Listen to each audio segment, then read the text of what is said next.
¿Qué tal, chicos y chicas, gente de mi canal y gente que pasáis por aquí?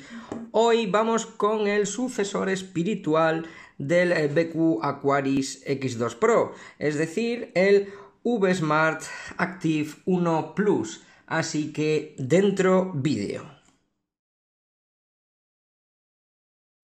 Comenzamos con el aspecto físico de este dispositivo. Como siempre, las medidas 156,1 x 76 x 7,95 milímetros en 180 gramos. Un teléfono que no es para nada ligero, pero que tampoco es más pesado y más grande que la competencia. Más o menos está ahí en el término medio de la misma.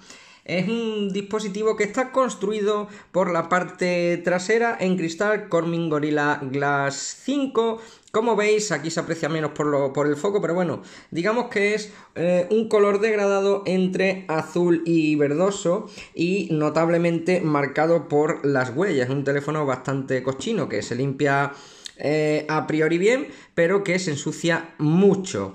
El recubrimiento antihuellas o se le han olvidado o directamente pues no tenía.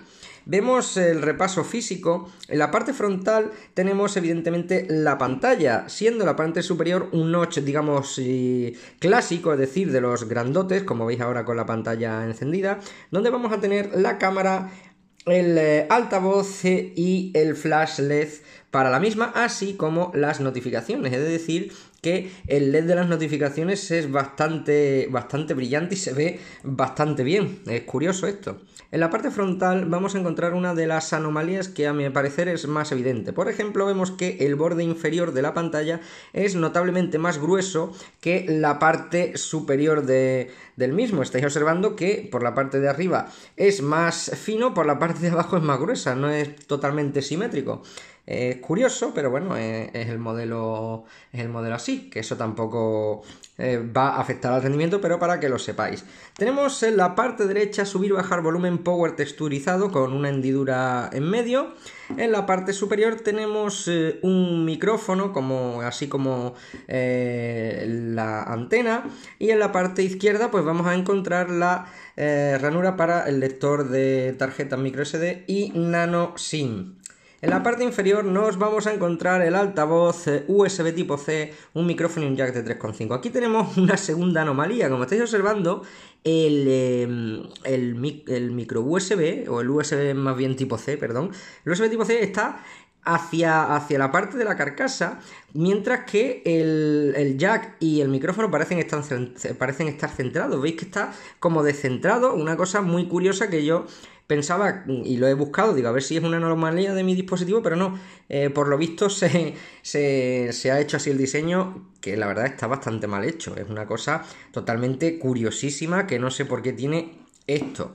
Otra cosa interesante del modelo es que aparte del cristal trasero, los cantos son de metal, pero también hay una curiosidad, y es que veis que el metal del cristal está separado por una especie de línea que rodea todo el teléfono, que es de color así como cobre, que no sé qué pinta ahí, la verdad no entiendo qué pinta. Y por la parte de la antena también podemos ver que el borde de metal también sobresale, o más bien se une con este pequeño borde de plástico. Es decir, que para mí es un teléfono que está muy raro hecho. Sinceramente, es un teléfono que en mi opinión está muy mal construido. Sí que es verdad que es cómodo, aunque se me hace un pelín ancho, es cómodo, pero la construcción, sobre todo lo que os cuento, que el USB tipo C, veis cómo está delineado, más el borde en pantalla inferior un poco más grueso, y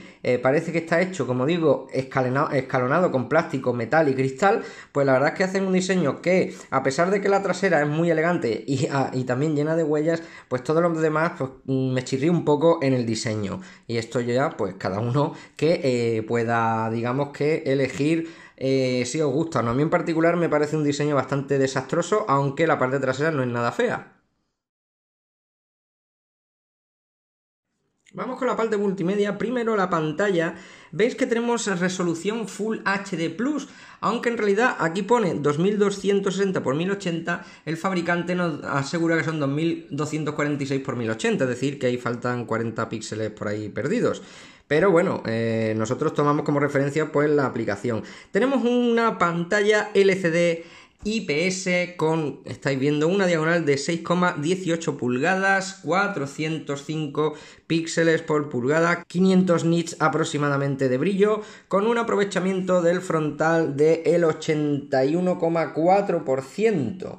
Es decir, que bueno, es un aprovechamiento bastante interesante, a pesar de tener un notch tipo iPhone X o incluso Huawei. Claro que el Huawei Mate 20 Pro y el iPhone están justificados por su, digamos que por su cámara en desbloqueo facial 3D. Este no, porque no tiene esa tecnología, pero bueno.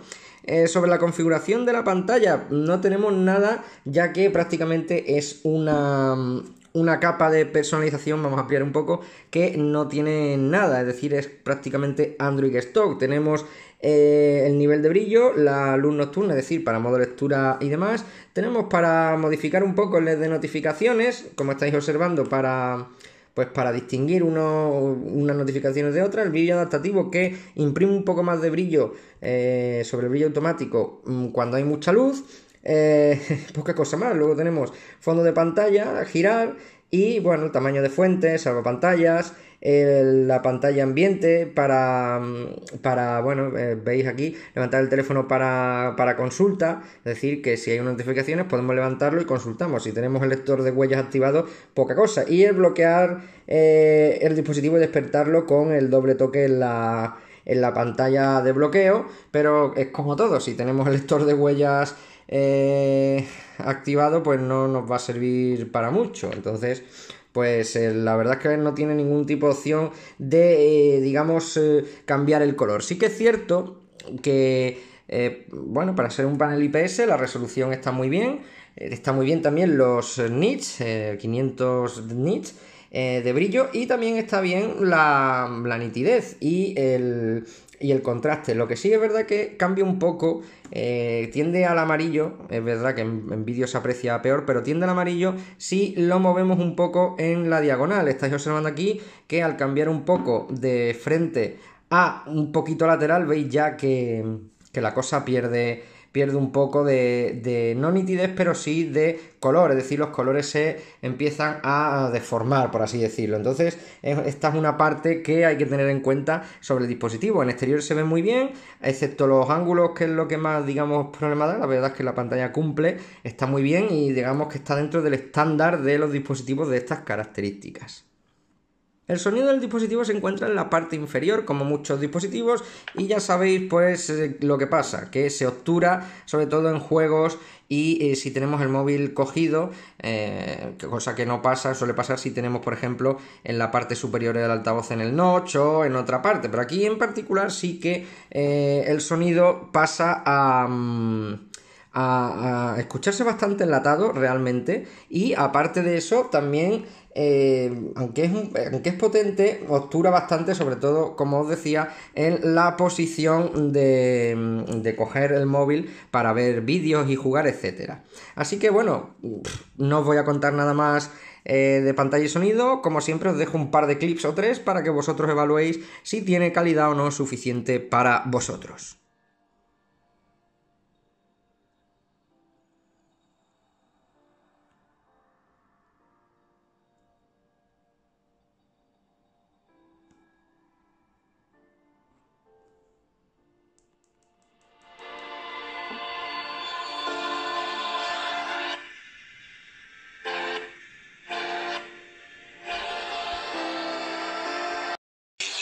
Sequel to Terminator 2. We pick up the characters that we knew from Terminator 2 and we carry them forward. We get to continue the story with Jim back and the writing and the producing chair. He knows the material. Nobody knows. I think for fans of the franchise, the biggest thing is that Linda's returning.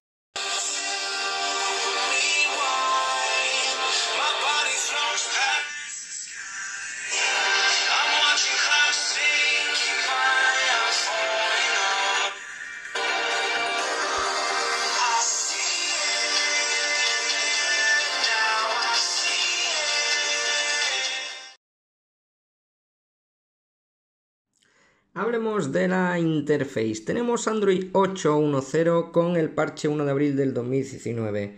Efectivamente, habéis oído bien, Android 8.1 en una fase donde en breve, a finales de año y demás, vamos a tener Android Q. Es curioso que un dispositivo que es relativamente nuevo, es decir, bueno, relativamente no, es que es nuevo, tenga como base Android 8.1.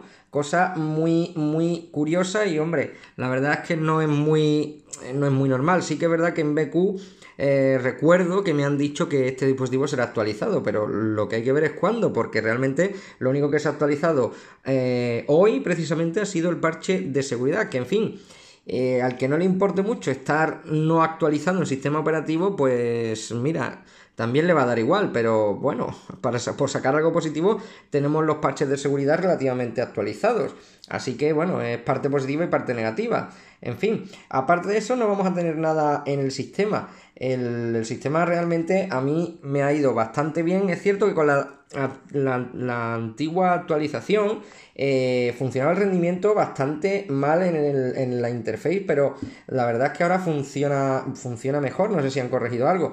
También pasaba que la parte inferior, donde está la botonera, se la comía un poco la pantalla. Esto era debido, bueno, es debido a que la pantalla no es 18,9 exactamente, es un aspect ratio un poco extraño, pero parece que, supongo yo, que han actualizado un poco porque el botón antes, donde casi se lo comía al borde, ahora está un poco más despegado, así que imagino que lo habrán solucionado. No tengo confirmación oficial, pero imagino que lo habrán solucionado, así que no sé decir. Lo que sí que es verdad es que al menos el rendimiento sí que ha mejorado en cuanto a la interface, y va más fluida que la vez que me llegó aquí, que no estaba completamente actualizado. Poco más tengo que decir del sistema, es que es Android puro. Lo único que tiene propio, digamos, que es la aplicación de grabadora, y aparte la de radio FM, es decir, todo lo demás es exactamente Android Stuff, y realmente yo no he notado en la nueva actualización ningún tipo de lag extraño, no he notado cierres que antes pasaba en la cámara algunas veces, y la verdad es que no lo he notado. Funciona todo muy bien y, hombre, ya os digo, Android puro y no tiene nada más de añadidos. Vamos con el rendimiento. Aquí hay ya tela que cortar, y sobre todo es un aspecto que ha suscitado bastante polémica. ¿Por qué? Por la utilización del Qualcomm, del SoC, el Snapdragon 670, es decir, un procesador o un SoC que tiene ya pues prácticamente 3 años, es de 2016, lo que quiere decir que tenemos... un SoC ya bastante cuajado. Es verdad que está muy probado y muy trillado, pero tienen contraparte que no es un SoC moderno. ¿En qué afecta esto? Pues esto obviamente lo que va a afectar es que hay algunos juegos, por ejemplo Fortnite, que no admiten GPUs tan antiguas. No por rendimiento, sino por la ley de obsolescencia programada. Joder, que no me va a salir.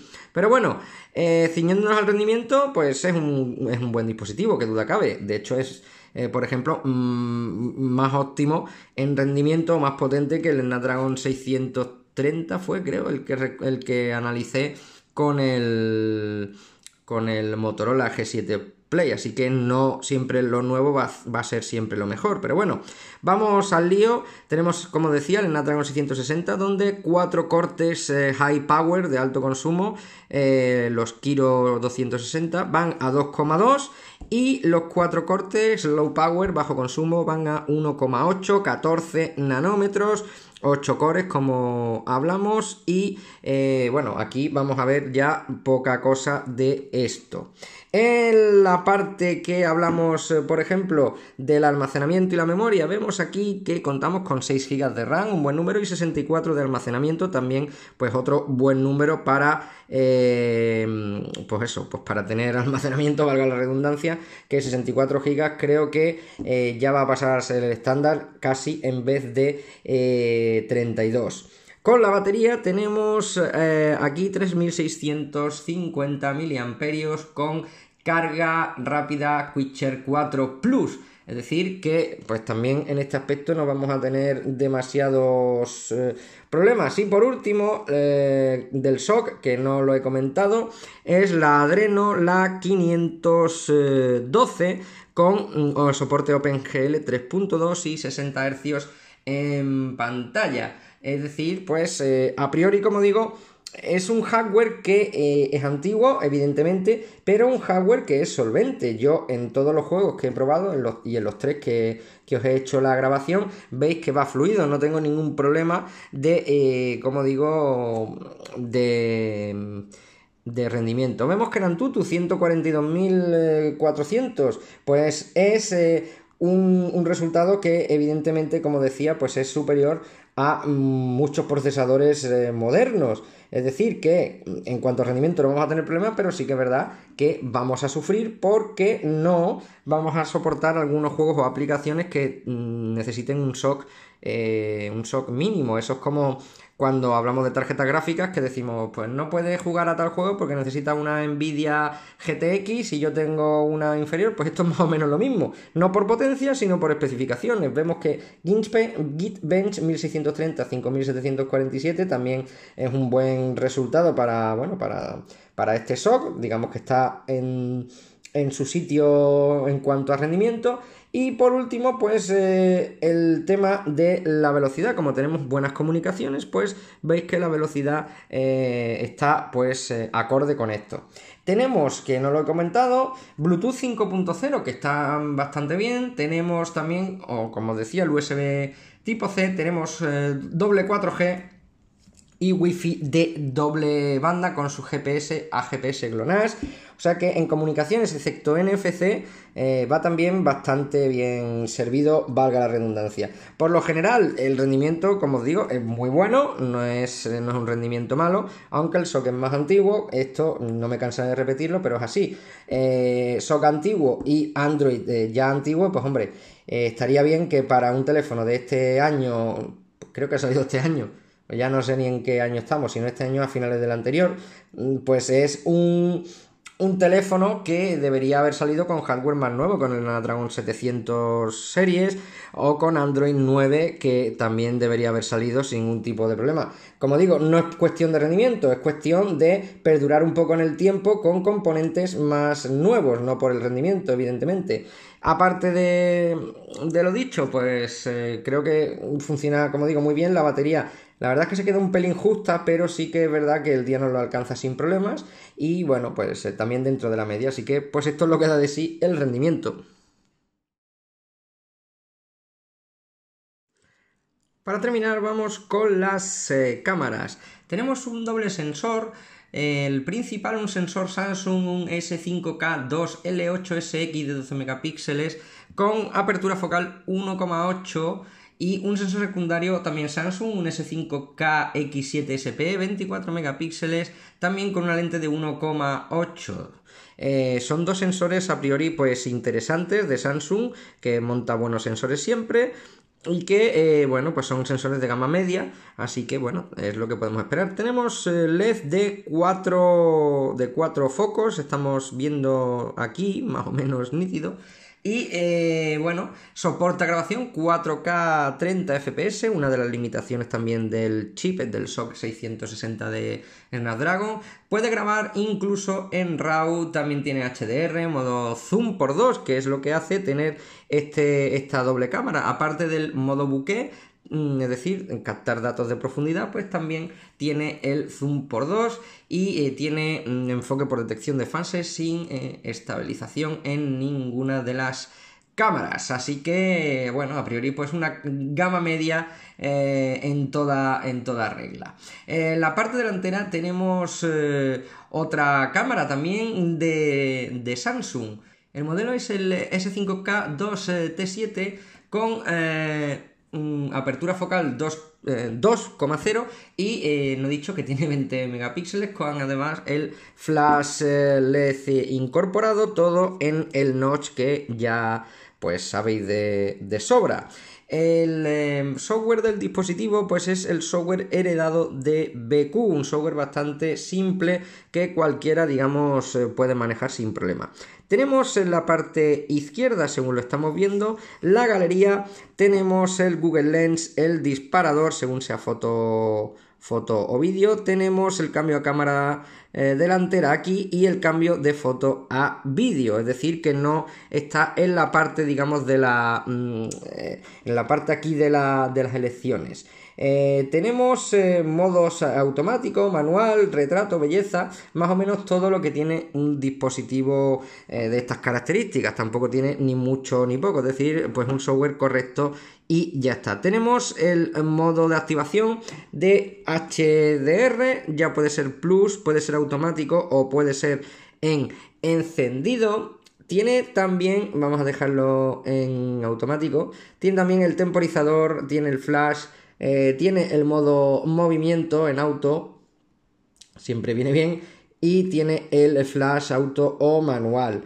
Los ajustes podemos ver, pues evidentemente ajustes, y ya os digo pues que como siempre además es software prácticamente todo de BQ, sino todo. Tenemos formato de cámara trasera para que elijamos el aspect ratio 16:9 o 19:9. Tenemos también el formato de la cámara frontal y aparte la elección de la resolución, que también depende del ratio que elijamos en la pantalla. La resolución de vídeo, como estáis viendo, no pone que sea 1080-60, aunque yo puedo presumir de que sí, o al menos debería. En la cámara delantera pues veis su resolución y ya pues aparte de eso, el tipo de almacenamiento, el tipo de archivos, si queremos geolocalización, y aquí tenemos pues bueno, la función del modo cámara, y bueno, pues ya veis pues que esto es más o menos el software que ya conocemos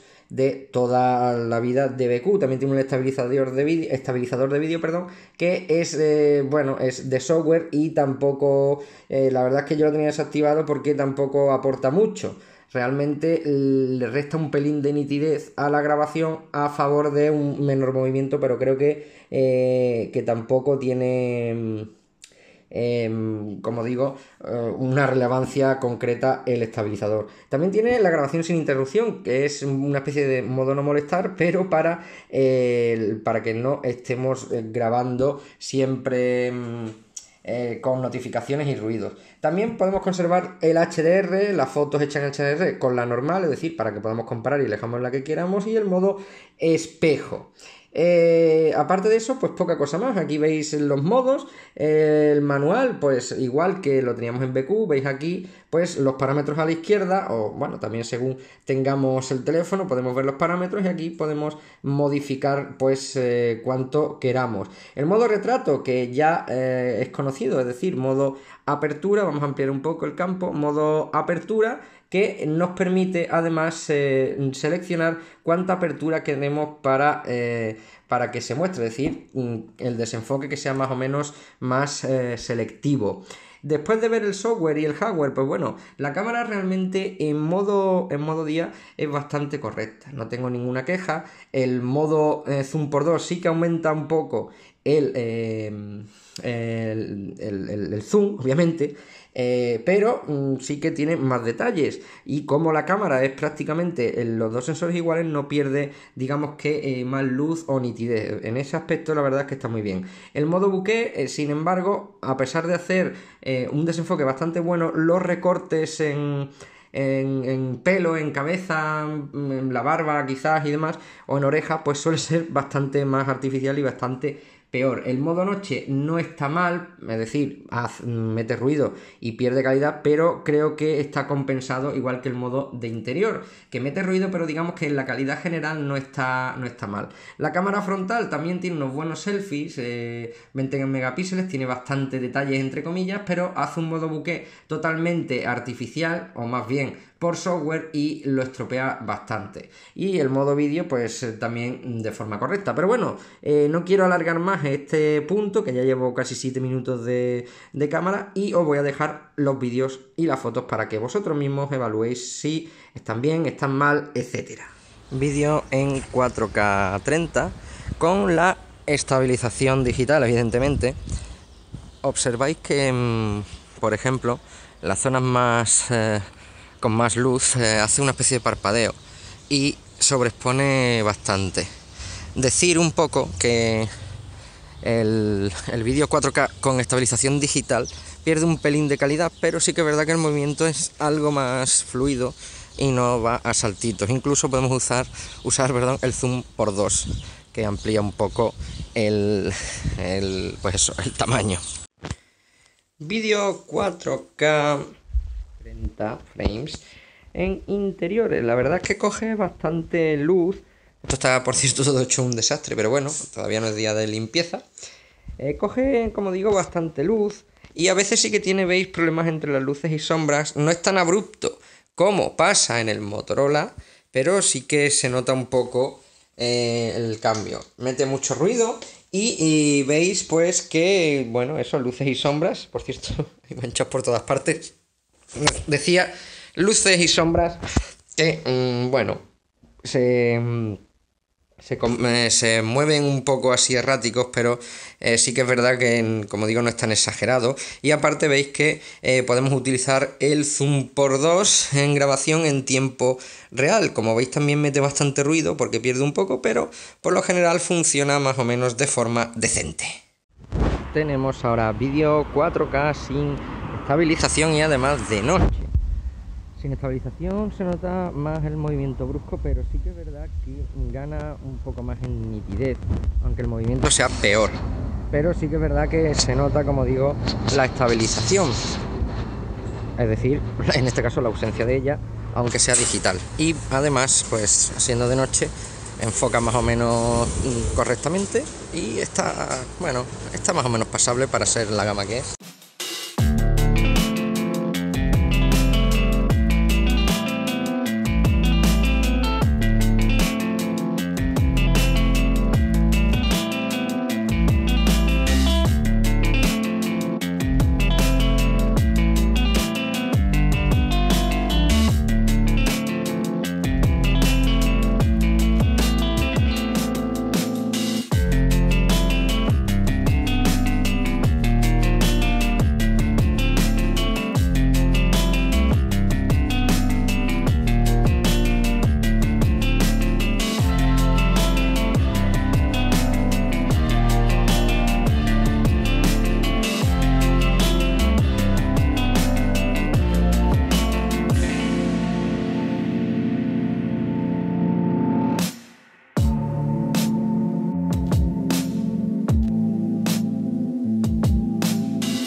Y aquí vamos con las conclusiones o el resumen según mi punto de vista, que obviamente no tiene que coincidir con todo el mundo.